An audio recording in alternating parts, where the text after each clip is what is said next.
বন্ধুরা, আজ আমরা শুনব গুয়াংজু প্রদেশের এক চমৎকার গল্প, যেখানে এক বাজার বিক্রেতা এবং তার অদ্ভুত সহকারী এক বিশাল হাঁস গড়ে তুলেছে এক অনন্য সম্পর্ক।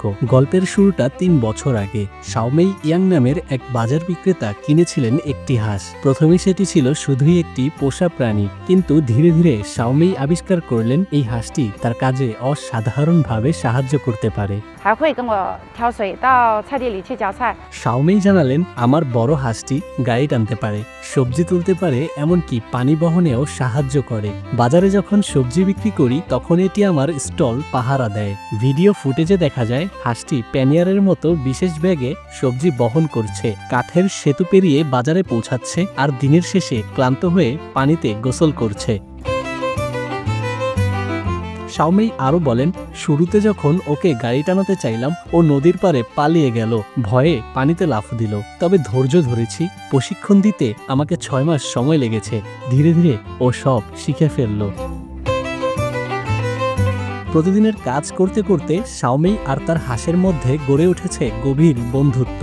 হাঁসটি এখন শাওমেইয়ের প্রতি এতটাই স্নেহশীল যে তাকে রক্ষা করতেও এগিয়ে আসে। একটি ঘটনা শাওমেইয়ের মনে গভীর দাগ কেটেছে। ঘটনাটি জানিয়ে শাওমেই বলেন, একদিন আমার পুরনো এক বন্ধু আমাকে অপমান করার চেষ্টা করছিল। ঠিক তখনই আমার হাঁসটি দৌড়ে এসে আমার সামনে দাঁড়ালো, যেন আমাকে রক্ষা করছে। আমি ওই মুহূর্তে সত্যিই খুব আবেগ আপ্লুত হয়ে পড়েছিলাম।